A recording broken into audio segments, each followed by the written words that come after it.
After several years of diplomatic tensions, there could be an opening for Turkey and Egypt.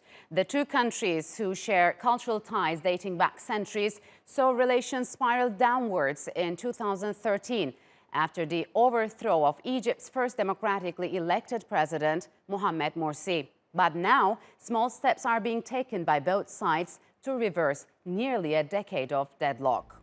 Already there were signs that both countries' regional interests were starting to overlap. After backing warlord Khalifa Haftar against Libya's UN-backed government, Egypt met with officials from the GNA late last year. Turkey and Egypt also supported the formation of Libya's new interim government. When it comes to disputes in the energy-rich Eastern Mediterranean, Cairo has shown that it is willing to consider Ankara's concerns. The end of the Qatar blockade in January also removed a major diplomatic hurdle. But many sticking points still remain, and repairing a decade of mistrust could take more than small diplomatic overtures. And to break down what's at stake, joining me from Istanbul is Huseyin Avni Botsali. He is Turkey's former ambassador to Egypt. And from Doha, Ali Bakir. He is an assistant professor at the Ibn Khaldun Center at Qatar University. Gentlemen, welcome to Straight Talk. It's good to have you on the program. Ali, what is behind this new diplomatic push and where is this headed? I think that both sides now are testing each other's. They will probably respond to the dynamics and regional shifts as a result of a new game in the region after Biden's victory in the United States. Both Ankara and Cairo have concrete interests in some files in the Eastern Mediterranean and Libya, and probably now they see it's a chance to test how much they could work together on these files. Of course, it will not be easy. It will be a long process, and I don't think they will negotiate or discuss problematic matters at the beginning. Otherwise, these communications will end as fast as they started. So, Huseyin Avni, as a former ambassador, is it promising you that the relations could now thaw and the two sides take steps to normalize their relations? Do you think it will be an easy road? It will not be an easy fix, but it is a strategic change of paradigm that we are faced with. The global economic recession, as well as the scenarios being prepared for post-pandemic new world order, dictates new strategic priorities to all nations, not only Turkey and Egypt, not only in the Eastern Mediterranean, but globally. Every nation and country, every state, every government has to see it. So Turkey and Egypt combined economic scale, when it's considered as two strategic economic partners, it is easily in the first 15 of world's top economies. So these two countries are not competitors in none of the major economic sectors, but they are complementary. Therefore, under the current circumstances, with near, immediate and mid-term future prospects, it is going to be in the strategic interests of both Egypt and Turkey to review and revise their perceptions and their strategic planning for a sustainable economic stability and development. So, Ali, what are the challenges lie ahead? Which sticking issues are a priority for both Turkey and Egypt? Let me first say that I'm sure of the strategic motives of Turkey in this issue, but I'm not sure about Cairo's intentions. There might be some tactical motives. We have to wait and see whether this is true or not. Cairo could be using Turkey to gain leverage against its partners in the Gulf and the Eastern Mediterranean, especially UAE and Greece, after it saw that its weight is a little bit retreating after the UAE-Israeli accord, and also after the talks between Europeans and Turkey and Greece and Turkey. So I think that we should keep our expectations modest, and we should not exaggerate the messages coming from both. We should wait the results of the initial contacts between the two capitals. I think that if they manage to focus on the common interest between them and ignore the problematic issue, they might proceed to another stage or level. But if they started directly with the problematic issues, they might not reach anywhere. So this is my take on it.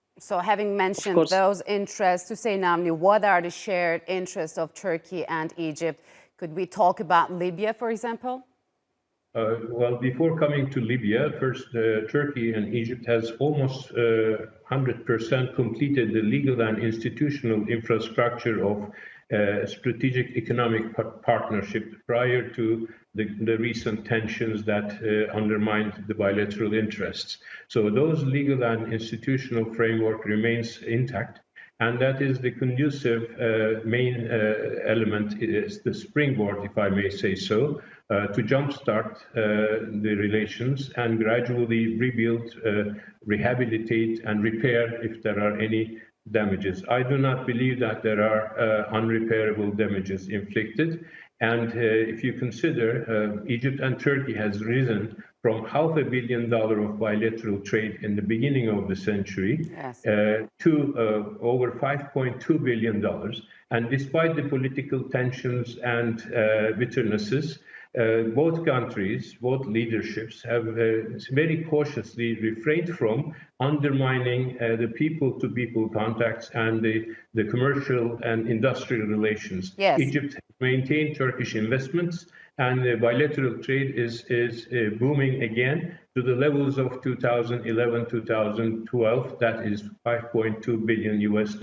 Yeah, so Ali, you just previously mentioned, but I would like to ask, how could a possible reconciliation between Cairo and Ankara impact the region, especially the United Arab Emirates? Because we know that the United Arab Emirates did not consult Egypt before normalizing relations with Israel. And now we see that Turkey and Israel are also getting closer. What's your take on that?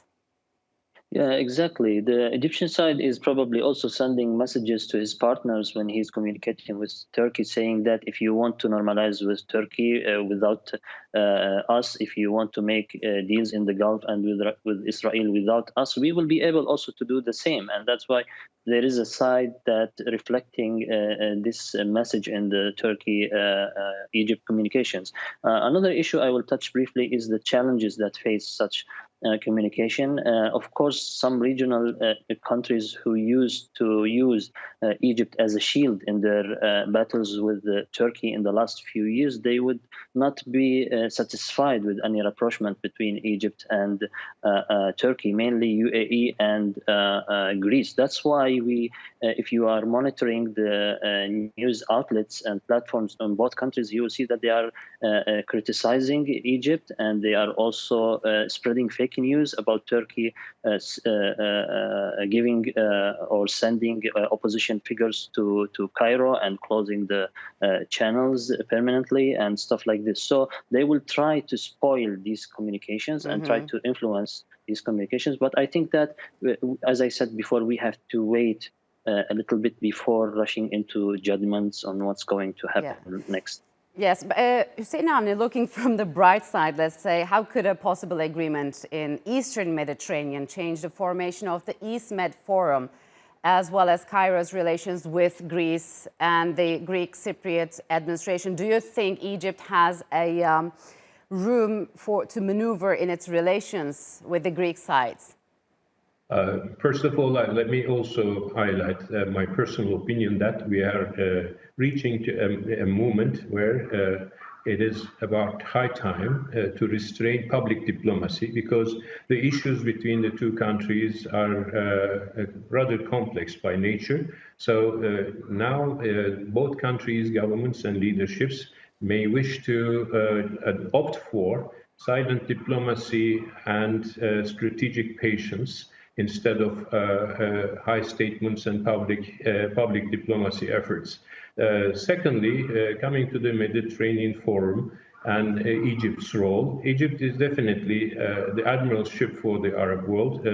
regardless of its economic constraints, politically and historically, Egypt has this status and it will continue exercising influence. So Egypt's constructive role would be also reflecting positively on other aspects of the issues, outstanding issues in the Eastern Mediterranean. When it comes to Turkish-Greek and Greek-Cypriot tensions and issues, in the past, during my tenure of office, the Egyptian leadership and government has taken initiatives and have listened Turkey's technical and professional views and doctrines with regard to the limitation of economic zones, etc. So I believe that Egypt will gradually move towards dialogue and will exercise its influence as a leader of the Arab League, a host country of the Arab League, as well as a major coastal state in the Eastern Mediterranean. All right. Ali, how could a more moderate Gulf and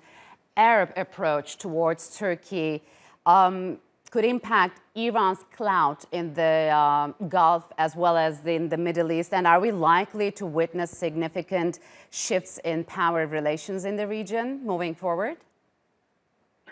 I think that it will not be in Iran's interest to see a rapprochement between Turkey and Saudi Arabia, for example, on one side, or Turkey and Egypt, because this will shift the balance that has been there after the 2017 blockade against Doha, and will isolate Iran regionally. That's why now we are witnessing a very complex dynamics after Biden's victory and the Al-Ula agreement in the Gulf. And I don't see concrete grounds for any of the scenarios right now, because everyone is waiting the next step of the other, and they are also waiting the measures of the great powers in the region. So I think that there are some tactical moves, and when it comes to reconciliation or more rapprochement between Turkey and Saudi Arabia, Turkey and UAE, I think that the more the U.S. administration is making pressure on Saudi Arabia, the more this will push it towards Turkey and expedite the process of rapprochement. On the other hand, if Riyadh feels that it is not obliged to go towards Turkey, then in the absence of any U.S. pressure, we will not see any progress. Also, UAE has an interest to keep Saudi Arabia close to it, and that's why there are efforts to convince the Saudis that relation with Israel is better than relations with Turkey for Saudi Arabia. But this is, of course, Riyadh cannot afford such a relation, especially if it will go public. All right, it seems that we'll have to wait and see before any progress is made in the region. Gentlemen, unfortunately, we'll have to leave it here. Thank you very much for joining us on Straight Talk.